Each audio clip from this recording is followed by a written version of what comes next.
gracias por acceder a esta entrevista, porque siempre quisimos charlar con vos algunos temas que creo que en esta época nos abre la cabeza y nos hace pensar desde otro lado, ¿no? Pero a mí me gustaría saber cómo llega la filosofía a tu vida. Y en primer lugar te agradezco y pido un poco de disculpa porque las invitaciones que me habían hecho habían sido varias. Bueno, no se ha podido dar hasta ahora, pero bueno, agradezco la hospitalidad también de ustedes. Y bueno, creo que allí por la adolescencia llega, por inquietudes familiares. En la familia tuve quienes me iniciaron, diríamos así, en la lectura de filósofos desde adolescencia. ¿Quiénes fueron? Tíos, Tíos. sí, hermanos de mamá sobre todo, primos por el lado de papá, que también se interesaron por ese tipo de reflexiones, la psicología, etcétera, y que siempre nos mantuvimos en contacto, y eso ayudó. Y después también los docentes que tuve en el secundario. Es decir, en el secundario también tuvimos espacios dedicados a la filosofía y nos la hicieron, o por lo menos a mí y a otros más. De hecho, en la promoción nuestra de secundario salimos 3 que estudiamos carreras relacionadas a la filosofía y a la docencia más también. Si decimos qué es la filosofía, sabemos la definición, ¿no? Que es amor a la sabiduría, eso ya lo sabemos, pero realmente, ¿qué es la filosofía?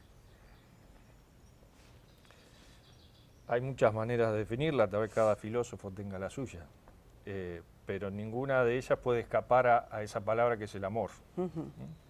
En el que filosofa o aquellos con los que yo me he encontrado que filosofan, en lo que en realidad están haciendo es siempre un acto de amor. Están buscando encontrar, a mi modo de ver, aquello que todos los seres humanos buscamos, que es la plenitud del ser.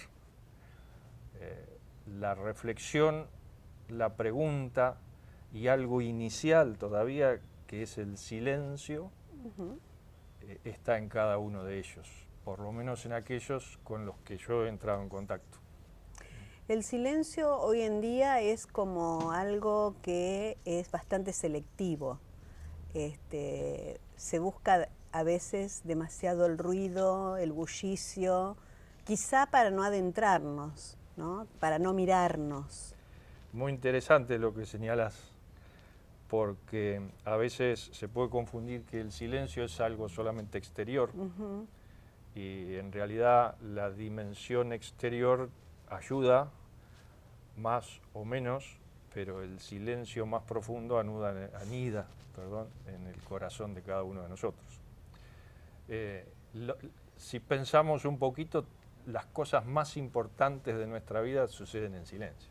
Sí. Cuando 2 personas se aman, se miran y no hablan y se expresan en gestos, se expresan en encuentros de toda su corporeidad, de todo su ser, y la palabra está en el origen de ellos, es como que creó esa situación. Y a nosotros nos toca encontrar esa palabra, entiendo yo, en el silencio. Cuando nosotros podemos hacer silencio interior, esa palabra encuentra cómo manifestarse, porque ha sido puesta en el corazón de cada uno de nosotros desde que hemos sido pensados en nuestro ser. ¿Dónde ubicás a Dios en todo esto? El origen, tenemos un origen común. La filosofía, siempre me gustó usar una imagen que nos hizo un profesor, un gran teólogo que tuvimos en el profesorado. Nos decía, la filosofía es como que llega a Dios como subiendo, él usaba la imagen de los Andes. La filosofía va como subiendo, con todas las dificultades que implica, y el que ha estado en los Andes lo sabe, llegar a la cumbre. Pero cuando llega a la cumbre, puede ser que se anime el filósofo a dar el salto o puede ser que no. Es decir, la filosofía todavía necesita de complementarse con un saber que es la teología, para que ese encuentro con Dios sea un encuentro pleno, sin que esto signifique que ponerle nosotros condiciones a cómo Dios se encuentra o prepara los caminos para las personas, ¿no? Claro. Son insondables. Claro, ¿no? Claro. Pero en esta relación de saber que es la filosofía, entiendo que la filosofía es como un camino ascendente. Y a veces uno se pierde en los senderos. Claro. Se pierde en los senderos. A veces se queda en la puerta, a veces se queda en el andar, el filósofo, ¿no? A veces toma contacto con aquellos otros nombres de Dios, la verdad, el bien, la belleza. En estos días hay un filósofo que ha sido vuelto a leer, que es Camus, por el tema de la peste, y recuerdo una frase muy linda que tiene por ahí, que él dice: yo me siento como un aliado de la belleza para no caer, creo que dice algo así, en las potencias de la muerte y del olvido, ¿no? Y realmente Camus ha sido uno de los filósofos que ha escrito, y por eso he estudiado no solo en filosofía, sino también en el área de la literatura, de una manera muy especial en el siglo XX, a pesar de que murió tan joven.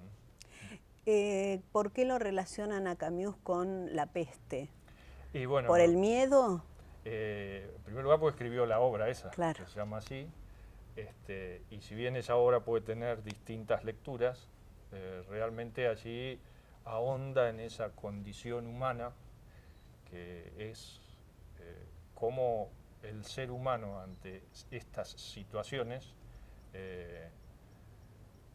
puede encontrar diversidad de respuestas, pero siempre aquellas en las que está en juego todo su ser, toda su existencia, ¿no?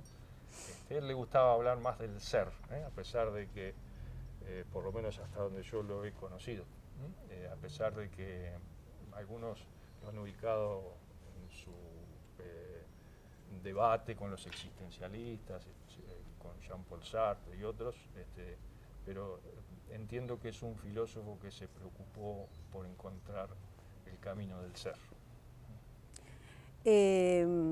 Pensaba recién cómo los medios de comunicación hacen una manipulación de nuestro pensamiento y a veces no nos permite poder nosotros discernir solos o evaluar solos respuestas ante estas cosas, ¿no? Por eso hablaba del miedo, cómo instalan el miedo, la preocupación, en vez de la ocupación y la realmente lo que tenemos que hacer y que, bueno. Quizás los medios son medios, es decir, dependerá de cómo uno los use. Son una gran potencialidad para la humanidad, nos han permitido un gran acercamiento a lugares que sería imposible para nosotros conocer, etc. Tal vez el miedo contemporáneo, a mi modo de ver, tiene mucho que ver, más que con los medios, con el alejamiento de la fe. Vivimos, a mi modo de ver, un mundo en donde la fe, si bien en un primer momento fue relegada a la conciencia de cada uno, al individuo, a la individualidad de cada uno, ello llevó después a que se perdiera el sentido de que es un bien común, y si ya no es un bien común empiezan a buscarse sustitutos, y este mundo es tremendamente idolátrico. Tenemos cada uno algún ídolo que sigue, y bueno, y ese Dios por el cual que vos preguntabas está como escondido, como en el olvido. ¿Ahí es donde nacen las religiones? Ahí donde, a ver... Donde se empieza a bifurcar, empieza digamos, la separación de la gente, bajo un mismo Dios esta apertura hacia las religiones. Siempre me gustó pensar la religión desde el concepto de estar religados. ¿A qué? Y bueno, estamos religados entre nosotros por distintos tipos de lazos, estamos religados con la casa común, se la llama ahora, con el hogar, que es nuestra tierra, estamos religados de distintos, y también estamos religados con Dios. Ninguna de esas religaciones se entiende desde sí misma. Y me parece que en la medida en que nosotros diseccionamos, entonces la ciencia por aquí, el saber vulgar por aquí, la filosofía por acá, como si fueran compartimentos estancos, eso imposibilita el encuentro, ¿no? Y a veces ahí es donde tenemos que aprender de nuestra gente.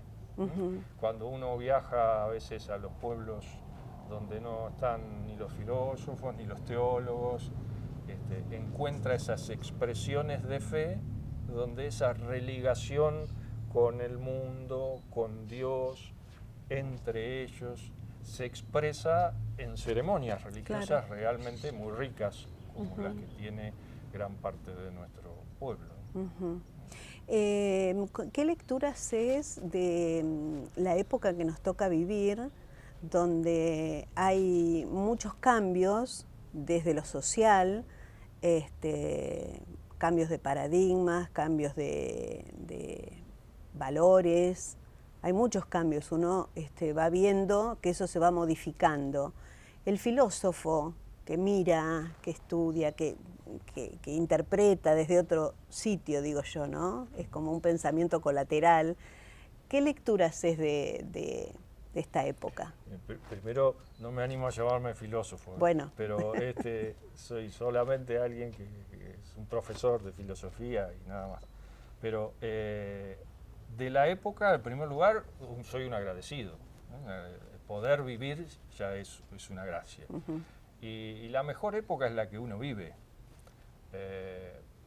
porque lo que ya pasó solo lo podemos traer en la rememoración y solo lo podemos hacer presente a través del recuerdo. Nuestro corazón se agiganta, se agranda de ese pasado.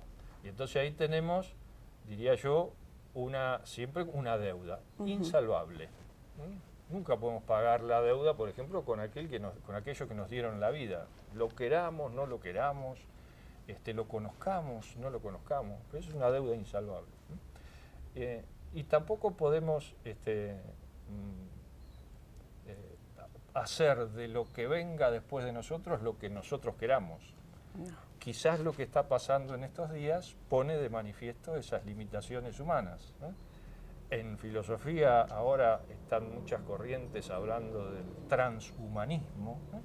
Queriendo prácticamente fabricar un hombre desde la eugenesia y desde tantos otros lugares.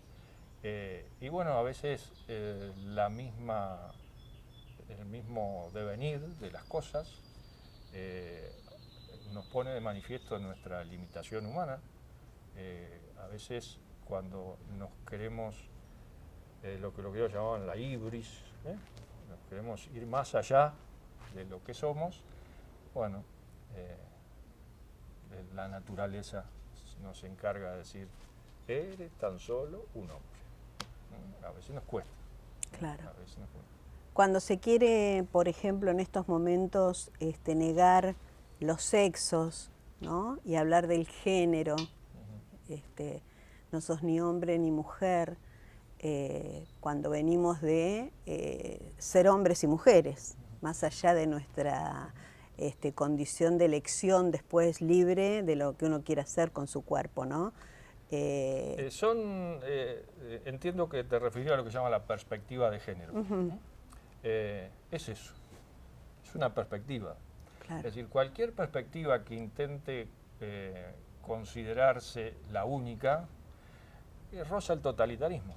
Claro. Eso ha pasado en lo político, eso pasa en lo filosófico. Cualquier corriente filosófica que intente decir la única manera de entender la realidad es esta, o pasa con el constructivismo. La realidad se construye. Bueno, es una visión, pero es discutible, claro. Charlémoslo. Y bueno, tal vez algo propio de nuestra época es, o que por lo menos en lo que yo conozco alcanzo a ver, es la incapacidad de poder señalar límites a la perspectiva. Uh-huh. Entonces caemos en perspectivismos en donde desaparece la persona. La persona, sí, que todos estemos discutiendo desde Beijing o desde Belén do Pará y tantas otras manifestaciones globalistas que ha habido de determinados temas, implica que ya casi que las personas en alguna medida han resignado la libertad de cuestionarse otros problemas que no sean aquellos que le dicen que se tienen que cuestionar. Claro. ¿Se está perdiendo la libertad en un sentido? En alguna medida sí, es decir, y con consentimiento. Tal vez una novela que haya que volver a releer es Un mundo feliz. Uh-huh. Un mundo feliz anticipa allí a principios del siglo XX muchas de las formas de vida de hoy y sirve para reflexionar en alguna medida si hemos aprendido de nuestras experiencias, ¿no? Creo que donde más se ve el aprendizaje es en aquellos lugares donde el dolor se manifiesta con especial particularidad. Y entonces, cuando uno encuentra a esas personas que han sido capaces de pasar experiencias de dolor ellas o de acompañar experiencias de dolor en otros, allí la vida es como que aparece con otra dimensión. Quizás se pueda resumir en lo que, y aquí me sale mi formación con los franciscanos en la parroquia del Carmen, se puede resumir en lo que San Francisco decía: pesebre y cruz. Uh-huh. En eso se sintetiza nuestra vida en este peregrinar. Claro. La otra es más plena. Hugo, vos estás trabajando con chicos y con adolescentes. ¿Cuál es el cuestionamiento? ¿Qué es lo que les interesa? Porque cuando uno dice profesor de filosofía, es como que es tan amplio, ¿no?, el término. ¿Cómo encarás esas clases con esos chicos que a veces ni se han planteado lo que es la filosofía? Y no te digo nada cuando tengo que encarar clases que se llaman de didáctica. Bueno, aún más. Sí, nos lleva un tiempo amigarnos con los nombres. Claro. Nos lleva un tiempo. Y creo que hoy, por lo menos en las carreras de formación docente, se le va dando importancia a que los tiempos de cada uno de nosotros en el aprendizaje son distintos. Uh-huh. Que no todos tenemos que aprender todo de la misma manera y en el mismo tiempo. Qué linda utopía esa. Esa es algo que por lo menos se intenta enseñar en las carreras de formación docente. Cuesta, ciertamente, hay aspectos sistémicos que a veces chocan contra eso, pero bueno, también aprendí de San Agustín de que el que enseña no necesariamente el otro aprende lo que uno quiere que aprenda. La idea del maestro interior siempre me ha acompañado mucho, ¿no? Uh-huh. Y a veces uno es como una causa de provocar en el otro que él haga su propio camino.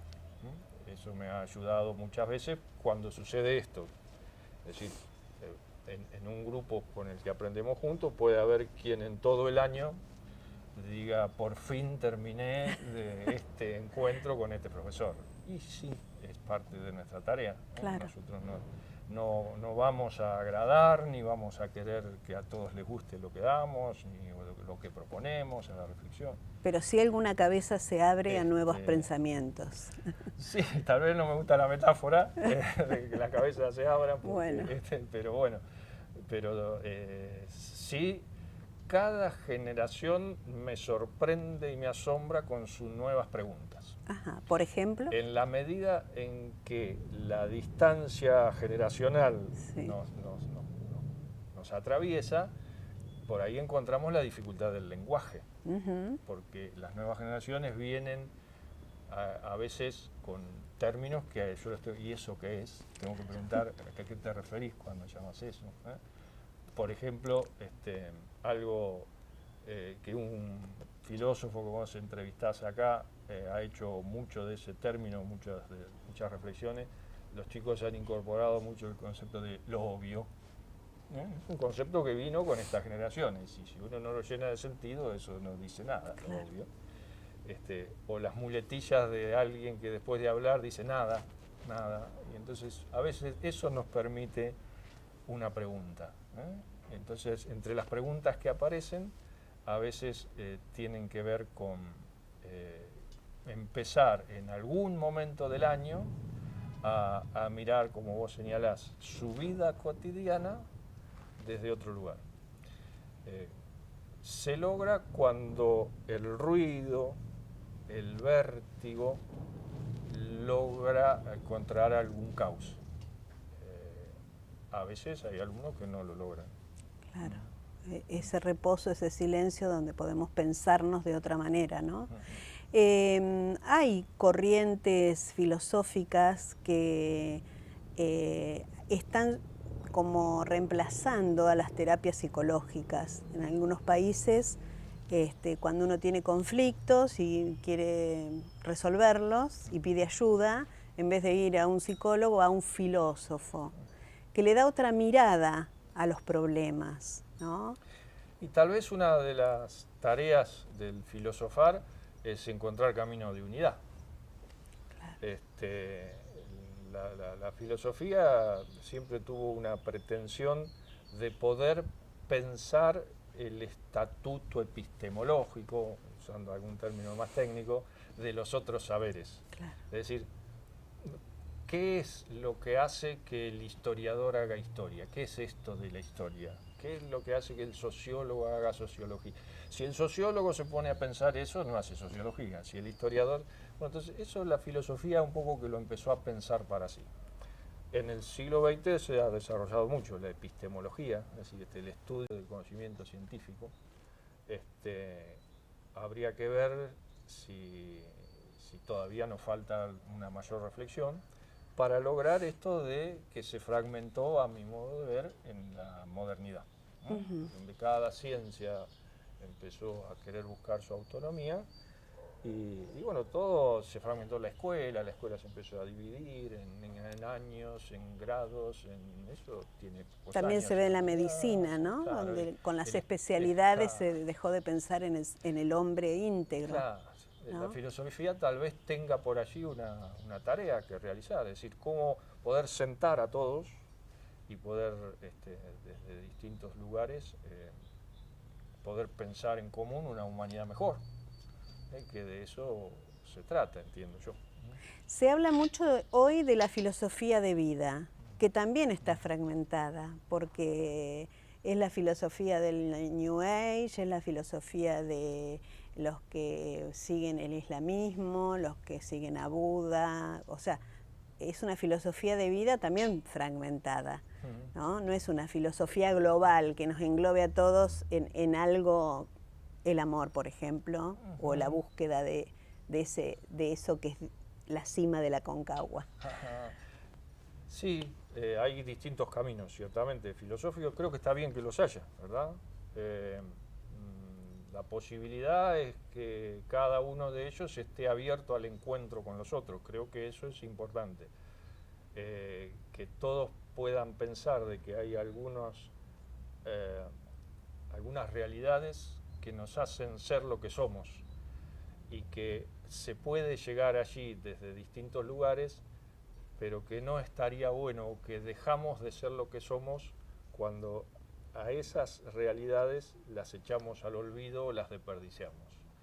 Por ejemplo, todos nosotros somos buenos en tanto hemos sido creados, pero también todos nosotros hemos defeccionado y defeccionamos a diario, ¿verdad?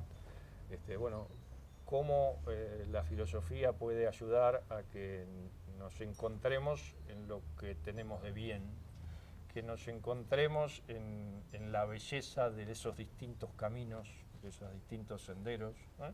A los cuales llegan cada ser humano, ¿eh? Porque en definitiva todos andamos con un poco de sed y de hambre, de justicia, de paz, de amor, y bueno, ojalá que quienes de alguna manera tienen la posibilidad de ayudar a ver a otros caminos distintos, le allanen esos senderos.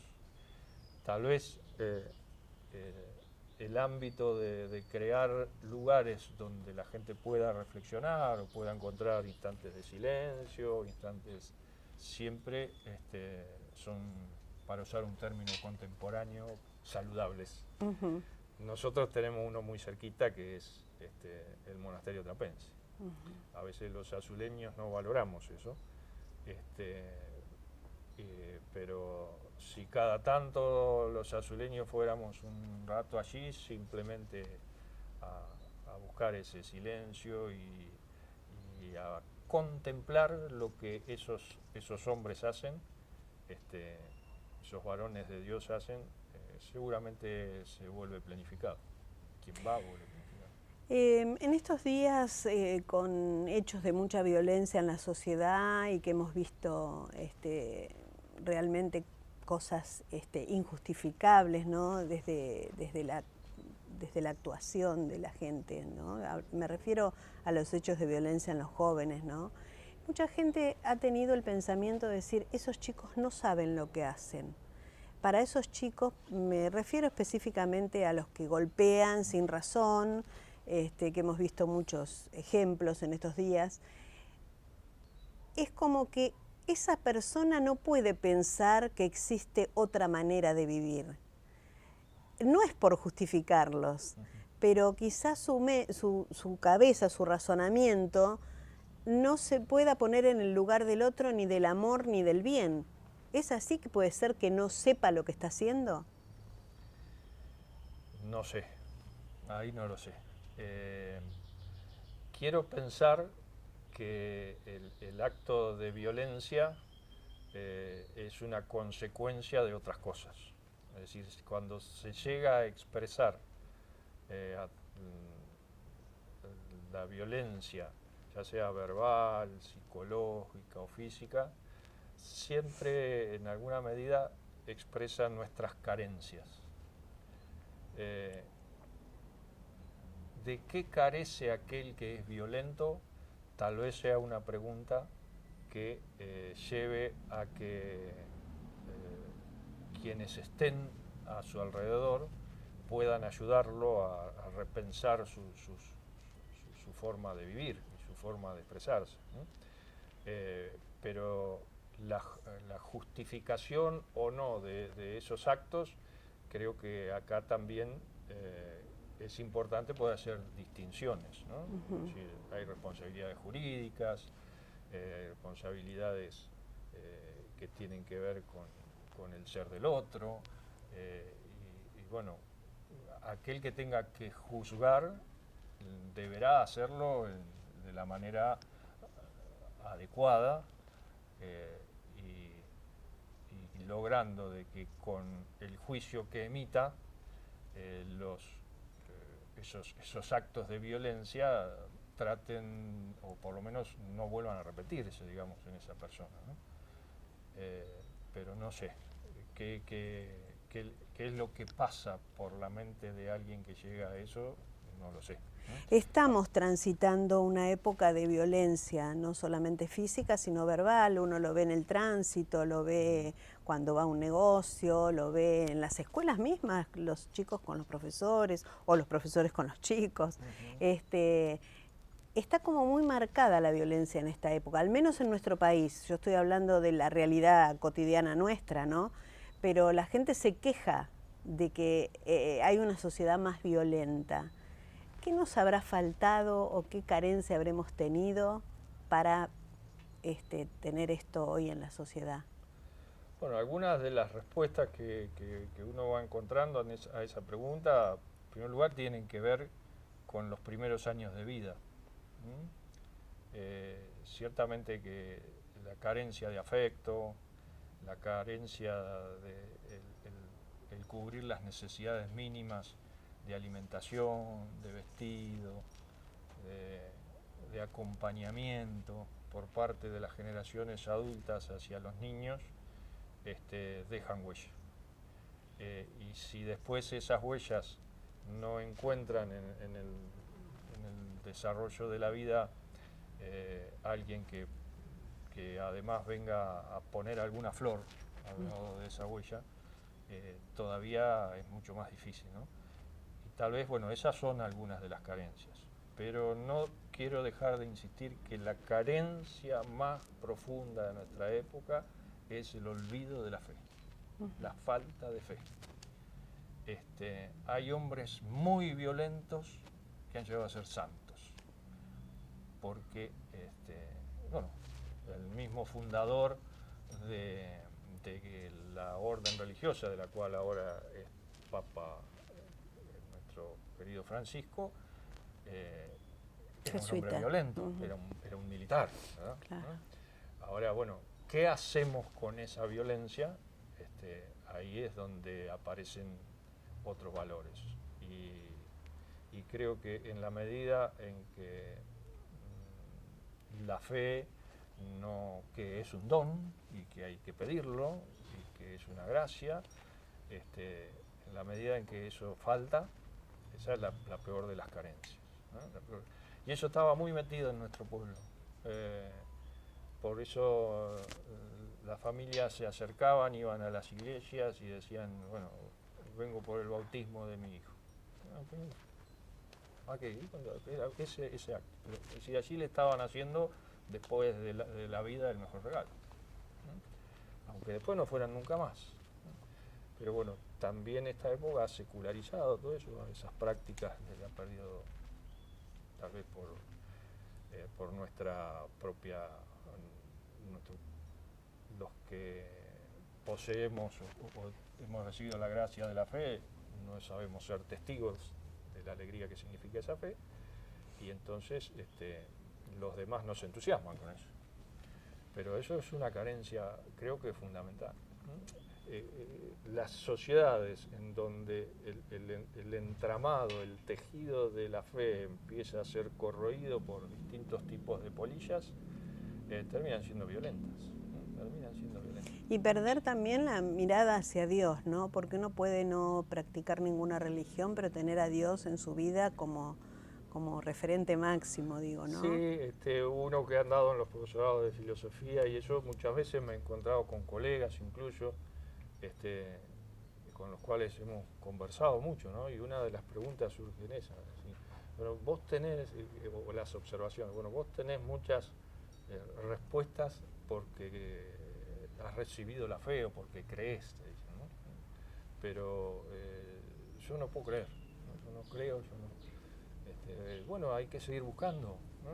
Buscar, y así como ustedes me anduvieron buscando durante mucho tiempo para llegar a este momento, también nos pasa con Dios, ¿eh? O con la sabiduría se deja encontrar, ¿no? Se deja encontrar. Y el amor, básicamente, ¿no? Sí, todo lo que toca el amor sana, cura, alivia, ¿no? Sí. El amor de familia, el amor de amigos. De hecho, hoy en las terapias que hacen esas terapias fuertes como las oncológicas, te dicen, rodéate de amor, ¿no? Porque eso te ayuda, te fortalece, el amor fortalece. Y a veces esto no tiene nada que ver con las religiones, sino con este Dios presente en uno, adentro, que uno lo pueda encontrar en este silencio y en esta reflexión que uno tenga para hacer, ¿no? Yo creo que en los hogares donde está el amor presente es como un hogar salvado ya, ¿no? Donde esos chicos van a transmitir el amor también a las generaciones que vienen. Sí. Y creo que estamos en una sociedad donde el consumo es tan grande que se pierde la sencillez del amor, porque el amor es lo más sencillo que tenemos, lo más económico que tenemos, ¿no? También. Sí, sí. Sí, los signos de las sociedades de consumo entristecen. Claro. En cambio, en la medida en que podemos despojarnos, y bueno, y el siglo pasado está lleno de ejemplos de aquellos que se despojaron y que por eso son como lucecitas en medio de ese siglo XX que algunos llamaron la cultura de la muerte, ¿no? Pienso desde una Teresa de Calcuta, pienso en Edith Stein, pienso en Maximiliano Kolbe, es decir, en aquellos lugares donde todo se había racionalizado como una máquina de la muerte, aparecieron lucecitas que en definitiva son las que perduran, ¿no? Claro. En esa oscuridad de la noche lo que uno ve son las estrellas, y es lo que nos permite después transitar hasta el alba. Lo mismo sucede con estas personas que en distintas épocas, hoy también las hay, seguramente ustedes han conocido muchos, porque han dialogado con muchas personas de mucho valor, y cada uno de nosotros tendrá algún conocido que a lo mejor no tendrá el renombre en el futuro, pero sabemos que esa persona es la que ha estado al lado de cada uno de los vecinos cuando el vecino estuvo en una mala. Sabemos que es aquel que cuando alguien necesitó una ayuda allí estuvo. Y bueno, esas son las personas que sostienen nuestra identidad de seres humanos y nuestra identidad de argentinos. Y si nos pensamos en lo local, nuestra identidad de azuleños. Azul se sostiene en esas pequeñas personas que están ayudando en el hospital, las personas que están ayudando en cada uno de los lugares donde se sufre, donde hay dolor. Ahí está. El que tiene la palabra en el momento que uno la necesita, porque a veces no son, no van a tener un renombre como la Madre Teresa, pero es esa persona que va a los comedores, que está buscando la zapatilla para que el chico empiece a escolarizarse. Bueno, ¿no? Uno conoce un montón de gente así, pero creo que todos deberíamos bregar por eso, ¿no? De ir tras ese amor y estar atento a lo que le pasa al otro. En este individualismo que, digamos, el consumismo nos lleva a ser yo.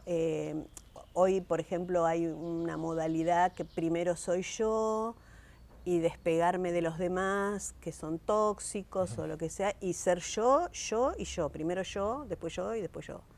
Eso también nos lleva a aislarnos del resto y a ver lo que el otro necesita. Sí, O sea, yo tengo que estar bien, obviamente, porque si no, no puedo ayudar a nadie, pero tampoco esa forma de ser de olvidarme del otro.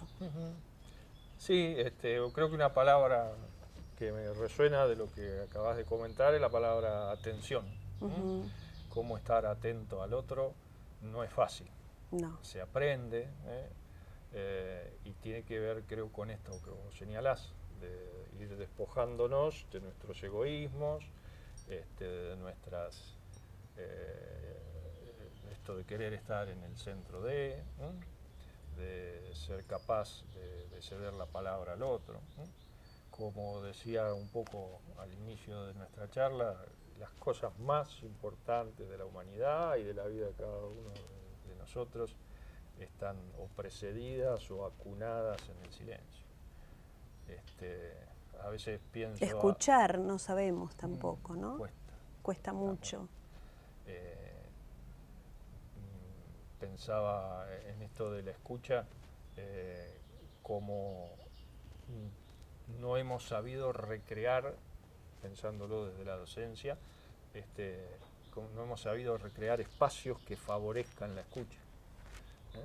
Uno recibe de muchos colegas esto, hoy volví a casa aturdido o aturdida, y bueno, quizás haya que repensar la manera de organizar los espacios, quizás nuestras casas también tenemos que pensar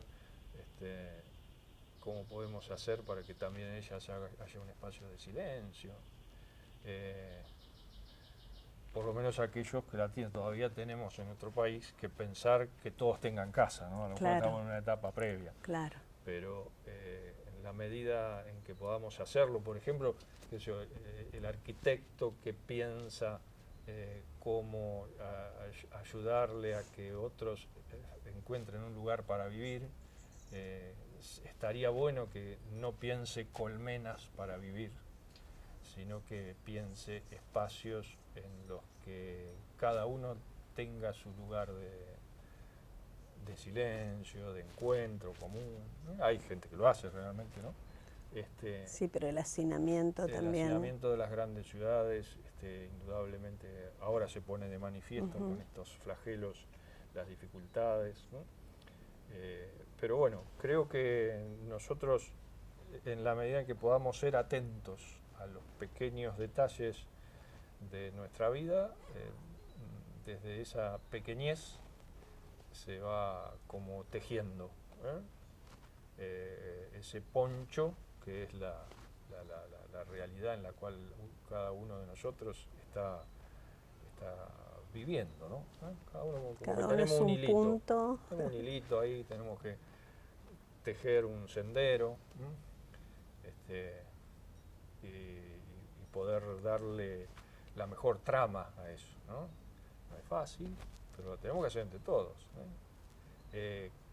aquel que tiene una característica dirigencial será a lo mejor el que tiene que pensar cómo es el dibujo de esa trama, y después cada uno de nosotros ser ese hilito que se trenza con otro de manera de dar abrigo, sostén, calor. Creo que debemos pensar un poco más en el bien común, ¿no? Sí, una idea que se ha perdido, claro. Cuesta, a veces se la siente como una terminología en las ciencias políticas vieja. Vieja, ¿no? sí, total. Pero bueno, también tiene que ver con esta desvalorización de lo que tiene muchos años. Digamos, nuestra época ha descuidado mucho a la niñez, sobre todo en la etapa de gestación, y ha descuidado mucho a los ancianos. Y entre las cosas que ha descuidado son las palabras de los mayores. Y esta idea de bien común es una palabra que nos viene de los mayores, ¿no? Lo mismo que la idea de sentido común, ¿no? Durante todo el siglo XX ha habido infinidad de filósofos que se han dedicado a destruir la idea de sentido común. Y bueno, en alguna medida creo que eso forma parte de esa concepción un tanto elitista a veces que hay en la filosofía, de querer sacarle o sacarnos aquello que nos une, ¿no? Y el sentido común es algo que poseemos todos. Hugo, muchísimas gracias por este diálogo. Quedaría horas charlando tantos temas, ¿no?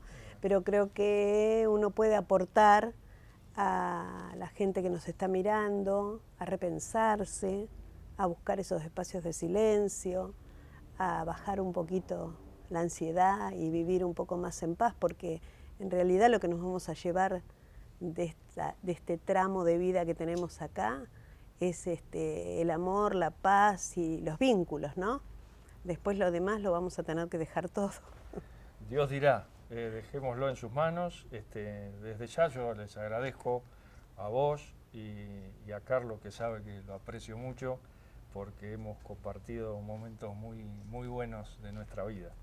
Que este espacio también pueda haber llevado alguna palabra a aquellas personas que quieren pensar la realidad, que quieren poder sacar lo mejor de sí, que todos lo tienen allí anidado en su corazón porque les ha sido dado junto con la vida. Nosotros, no puedo irme sin dejar de decir que como católico que me siento, estamos transitando un tiempo muy especial que se llama tiempo de Cuaresma. Y he querido romper el silencio en este tiempo que es un tiempo de silencio y de reflexión, solo para que también ustedes me permitan decirle a todos los que nos ven que seguramente entre los cuales puede haber alguno que alguna vez yo he ofendido o he tratado mal o que algún gesto mío lo ha hecho, lo ha herido, bueno, que también sepa que le pido perdón por eso y que si de alguna manera alguno se ha sentido herido con lo que he dicho aquí, que sepa que estoy dispuesto a reparar ese daño.